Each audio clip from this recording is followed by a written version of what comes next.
Well, the pandemic has created so many barriers for families across the country. Whether that be a physical barrier, mental barrier, or even a fiscal one, we all have been impacted in one way or another. 3 News Now reporter Kent Letson joins us with more on the moments when we broke through those barriers. Kent? Good morning, Jenny and Sri. Social distancing, it protected us from the virus, yet it also left many people isolated, especially those older and more vulnerable populations. As older adults are more susceptible to the effects of COVID-19, many moms, dads, and grandparents tucked themselves away from family and friends for more than a year. Social distancing, along with masks, were the best tool to survive the pandemic. That was until the vaccine. As more older adults get their shots, their lives are slowly becoming whole again. Shelly Otten with Country House Residents says just by paperwork alone, she can tell more residents are reuniting with family. And since last March, so over a year ago, the stack of visitors is like this big and the stack of staff is like this big. And it's just been like that, been like that, been like that. And then at the end of April, for the very first time, the stack of the visitors was larger than the staff. And I actually get goosebumps because that tells me that we are becoming normal again. Otten says it's been magical to see her residents be reunited with friends and family.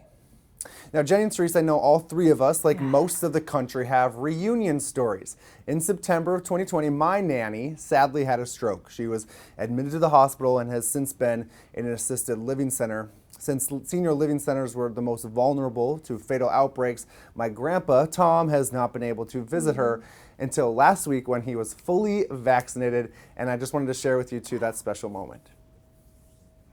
Hey, Miss Jeanette, I have a special delivery.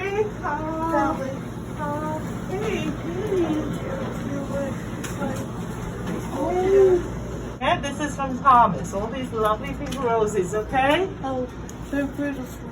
They are. Oh, yes, good.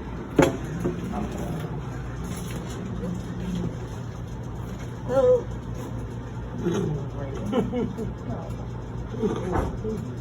So good. So good. Now that is just so important for my family, and Jenny and Therese, their story. So sorry, wow. I know.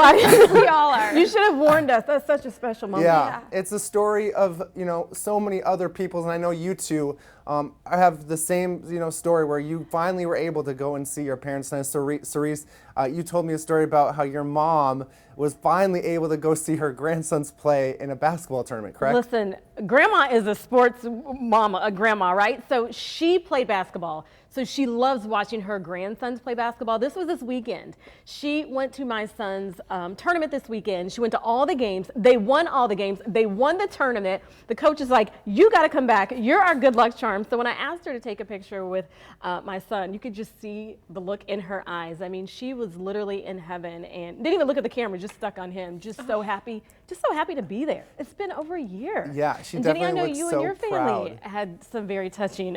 Yeah. This is hard, isn't it? It really is, Therese, in that picture, just the way your mom's looking at your know. son too is just so special. My mom also, she had a stroke last year, and so we haven't been able to see her. She's in Wisconsin, and she got fully vaccinated, so this was her around Easter coming and hugging my son, Jack, right there. She hadn't seen my kids, her grandkids, any of her grandkids in nearly a year. And yeah, you can see that smile and that joy right there, because she kept saying, we kept talking about, what do you want to do when you come visit? And she kept saying, I just want to hug my family. And I think so many people feel that way. So yeah, ahead of Mother's Day, I think we're going to see a lot of this here. A lot of this. And look how tight he's hugging back. I know. He's missed grandma just as much as grandma missed him. So true. Oh man, you two, thank you so much for sharing those stories. I know it's definitely something that we all have gone through this year. And we also want to hear from you guys at home that are watching right now that have these heartwarming stories, pictures, and videos. Please share with us.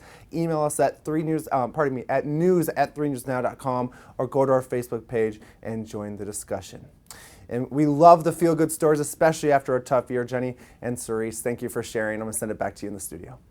Kent, next time we'll have tissues for this. Jenny, I know. I'm like, we're a hot mess. do we have a commercial coming, please?